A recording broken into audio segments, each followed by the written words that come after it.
Selamat pagi Bapak Ibu sekalian, saya Vera dari Quality Assurance ingin mencoba untuk mempresentasikan programnya direksi untuk Employee of the Year. Tujuan dari program ini adalah sebagai bentuk apresiasi untuk golongan 1 sampai dengan golongan 3 agar mereka lebih termotivasi dalam melakukan pekerjaannya. Latar belakang kenapa sih harus diadakan pada saat 2015 ini agar dampaknya bisa lebih besar pada saat nanti program kita Employee of the Year yang tahun 2015. Nah, nanti pada tahun 2015 kita juga akan mengadakan hal seperti ini lagi. Jadi kita belajar dari Employee of the Year 2015 ini supaya 2016-nya bisa berjalan dengan baik dan sesuai dengan rencana. Nanti Ibu Regina Imelda akan mempresentasikan prosedurnya, bagaimana caranya memilih supaya semuanya bisa berjalan dengan baik. Silakan Ibu Regina. Selamat pagi Bapak Ibu sekalian, perkenalkan saya Regina dari HRD Head Office Pusat. Terkait dengan rencana Employee of the Year 2015 ini memang seperti yang tadi Ibu Vera sudah sampaikan sebagai salah satu bentuk apresiasi dari manajemen, tepatnya Pak Bu Ipin, untuk seluruh karyawan di Sanofitro, nggak terlepas dari head office maupun seluruh cabang. Untuk itu makanya kami berpikir semua cabang pun harus bisa atau mengetahui terkait dengan terkait dengan sosialisasi dari Employee of the Year. Mungkin saya masuk terkait dengan mekanisme penilaiannya. Terkait dengan kita mencari orang yang outstanding atau orang yang terbaik di perusahaan ini, atau dalam kita sebut mungkin Employee of the Year, dari kualifikasi awal ini ada 2. Yang pertama, ini hanya untuk golongan karyawan 1 sampai 3. Jadi golongan karyawan 1 dari bagian support maupun apapun bisnis, 2 level staff, 3 level mungkin supervisor atau officer atau specialist. Di sini ada semua job function, dari yang pertama sales ikut, engineer juga ikut, yang terakhir adalah support. Support ini bisa apapun, admin, GA, dari bagian mungkin administration, accounting, collection, factories, kolektor, semua itu bisa masuk di bagiannya support. Terkait dengan core business kita, berarti teknisi sama sales juga diharapkan harus dilakukan perhitungan ini. Jadi untuk mencari orang-orang outstanding atau yang terbaik di perusahaan, setelah karyawan itu hanya untuk golongan 1-3, yang kedua masa kerja minimal setahun. Jadi bagi karyawan yang belum memiliki masa kerja minimal setahun, itu mungkin di bawah hanya 3 bulan, 6 bulan, atau 8 bulan, itu tidak bisa ikut dalam penilaian ini. Kenapa? Yang pertama, karena ketika di bawah masa kerja minimal setahun itu, takutnya atasan ataupun karyawan belum bisa memberikan kontribusi yang paling baik di dalam dirinya. Jadi dengan masa kerja setahun ini diharapkan atasan sudah mengetahui karyawan itu seperti apa sih dari segi penilaian yang ada. Yang kedua, kita masuk kepada aspek penilaian di Employee of the Year ini. Yang pertama adalah kontribusi, kedua adalah kompetensi, ketiga adalah karakter. Kalau kita membicarakan penilaian, ini memiliki bobot masing-masing. Yang paling tinggi adalah bobot di kontribusi, karena memang kita akan melihat kalau kontribusi itu yang pasti akan berimpact langsung terhadap performa secara perusahaan secara keseluruhan. Kalau kita membicarakan kontribusi, berarti kita membicarakan, kalau mungkin saya ambil contoh sales, berarti kita membicarakan mengenai pencapaian dia dibandingkan revenue-nya, pencapaian profitnya, itu berarti kita membicarakan mengenai sales. Kalau engineer, berarti kita membicarakan misalnya apakah target prestasi dia dalam PM, dalam CM misalnya, dalam instalasi mesin, berarti dalam terkait dengan perbaikan mesin ke pelanggan, feedback customer terkait dengan perbaikan, itu semua kita membicarakan di kontribusi. Yang terakhir untuk di support itu bisa macam-macam. Misalnya kita membicarakan support di bagian misalnya admin sales atau admin service, berarti kita membicarakan mengenai report-report yang dihasilkan, misalnya valid nggak reportnya, banyak error nggak dari report-report yang ada, lalu misalnya terkait target pengerjaan misalnya report itu sesuai dengan deadline nggak. Kalau kita membicarakan orang collection, apakah banyak tagihan yang overdue misalnya. Kalau factories, bagaimana terkait dengan SP-SP yang dihasilkan, misalnya ada yang bermasalah nggak faktur-faktur yang dihasilkan, atau ada yang error nggak terkait dengan keterangan customer, ada yang bermasalah nggak, dan sebagainya. Jadi diharapkan dengan masing-masing target dari setiap jabatan itu sudah jelas kontribusinya tuh seperti apa. Itu membicarakan kontribusi. Yang kedua, kompetensi. Berarti kita membicarakan mengenai kecakapan bekerja, keahlian bekerja. Contohnya kalau sales, berarti kita membicarakan mengenai product knowledge yang sales gimana, lalu sales skill-nya gimana. Kalau misalnya memang dibutuhkan kompetensi bahasa Inggris, apakah misalnya terkait dengan kecakapan bahasa Inggrisnya. Lalu untuk di engineer, berarti kita akan bicarakan teknikal, misalnya terkait dengan perbaikan mesin, dia kompetensinya untuk teknikal mesin itu, misalnya kalau kita ngomongin mesin fotokopi, IR, IRA, IRC misalnya, atau Indigo misalnya, kita seri 1, seri 2, 3, 4 dan sebagainya.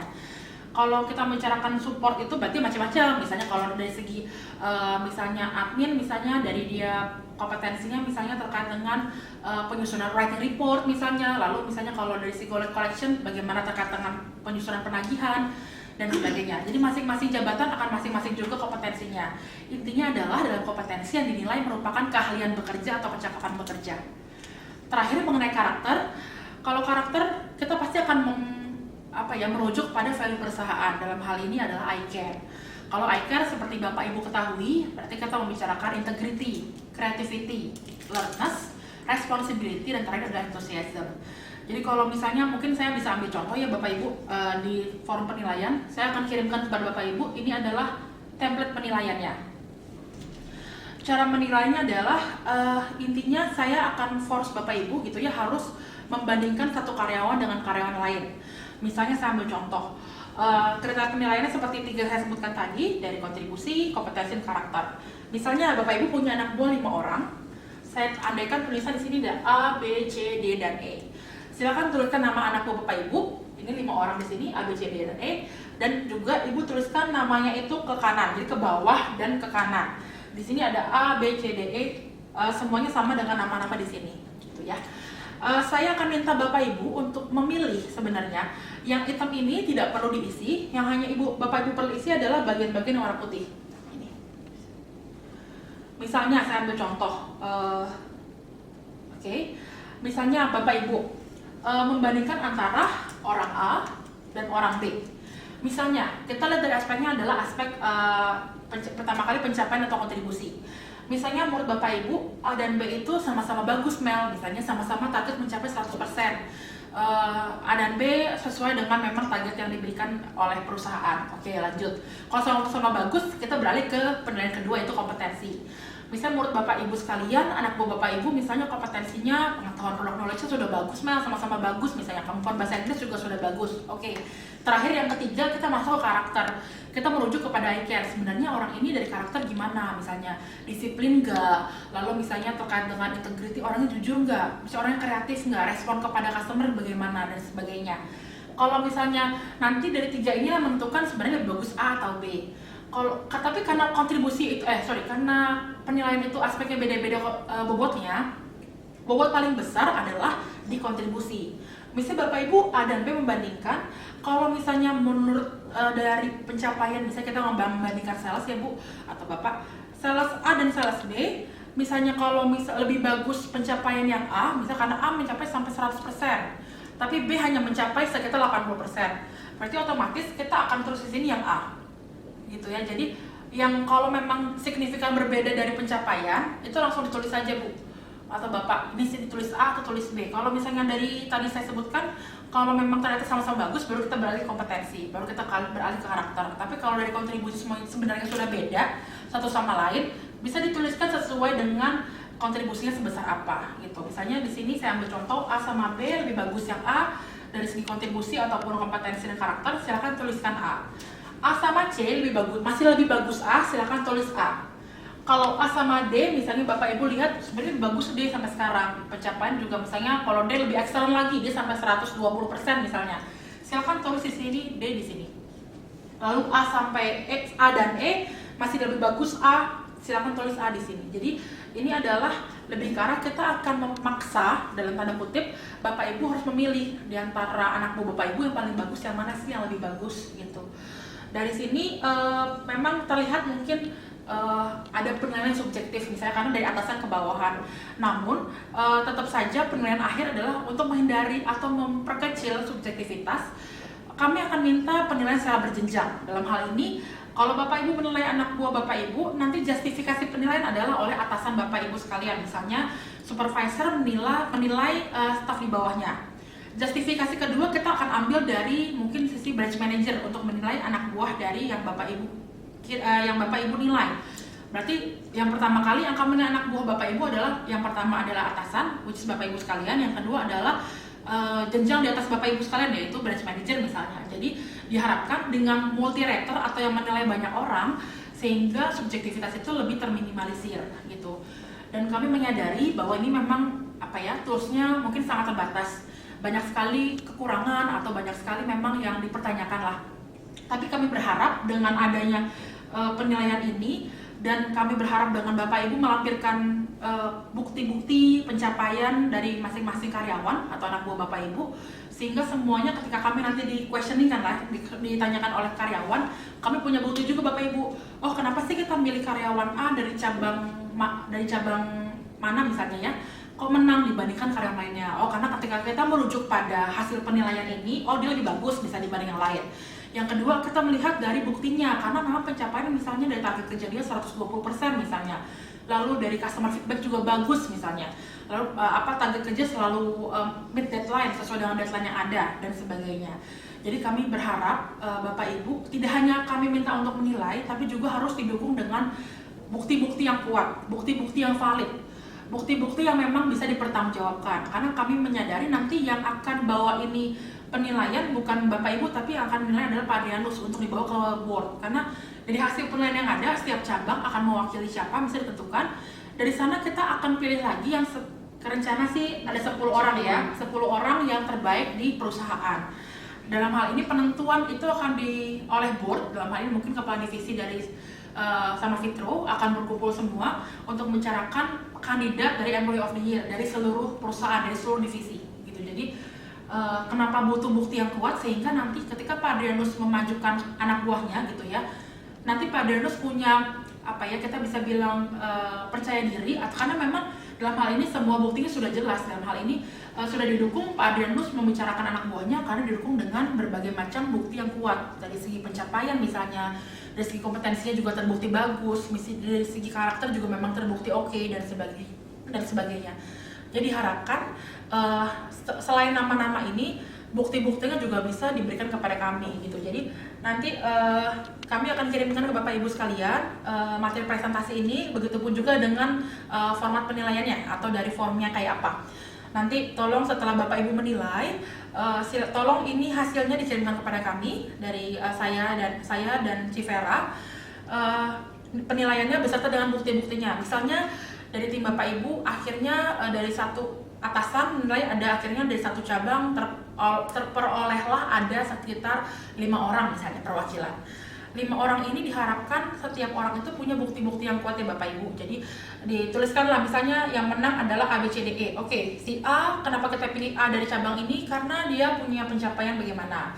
Karena dia punya keahlian bagaimana? Karena misalnya dia punya terkait dengan customer feedbacknya gimana? Jadi terkait dengan pencapaian, pegang akun berapa orang, lalu misalnya terkait dengan prestasi, misalnya dia akhirnya bisa instalasi mesin misalnya dalam kurun waktu target hanya 2 minggu, tapi dia bisa dalam seminggu selesai dan sebagainya. Jadi prestasi-prestasi yang ingin kita apresiasi lebih baik lagi gitu. Jadi diharapkan dengan ini kita juga bisa dari seluruh cabang, seluruh direksi juga bisa mengetahui karyawan kita juga yang memang berprestasi baik, ya kita akan harus apresiasi juga dengan baik gitu. Jadi karena keterbatasan informasi dari kami dari head office, kami harapkan masing-masing cabang juga memberikan bukti-bukti yang kuat atau bukti-bukti yang memang valid.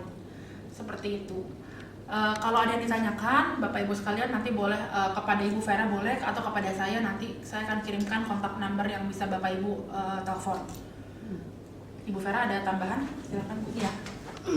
Jadi tadi Regina Imelda menyampaikan bahwa itu ada pencapaian dan kontribusi ya. Untuk yang tahun 2015 ini kita akan menilai dengan apa adanya dulu. Jadi semua berjalan dari penilaian Januari 2015 sampai dengan bulan Desember tahun 2015. Nanti untuk 2016, kalau misalnya Bapak merasa kesulitan, bagaimana ya? Misalnya penilaian admin gitu. Penilaian admin ini, waduh susah nih 2015 kita nggak punya penilaiannya. Tolong dibuat dari sekarang, karena supaya memudahkan Bapak dari Bapak atau Ibu menilai dari sisi kontribusi kerja karyawan itu gitu. Jadi tolong dibuat agar 2016 ini memudahkan Bapak Ibu sekalian dalam menilai kerja karyawannya tersebut gitu.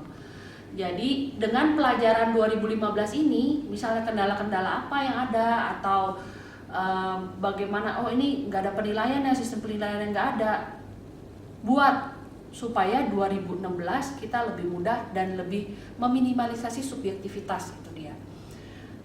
Intinya dari program ini adalah untuk memotivasi karyawan gitu. Jadi ayo kita sama-sama memotivasi golongan 1 dan 3 ini supaya kita bisa lebih baik lagi, mencapai target yang 2016 juga bisa lebih cepat gitu ya, supaya kita bisa masuk iRace-nya itu benar-benar masuk gitu ya. Saya rasa itu aja.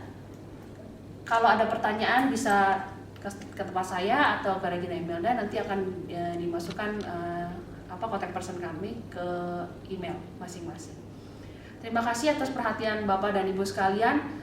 Mudah-mudahan program ini bisa membantu untuk memotivasi dan kita masuk ke 2016 dengan iRace. Terima kasih.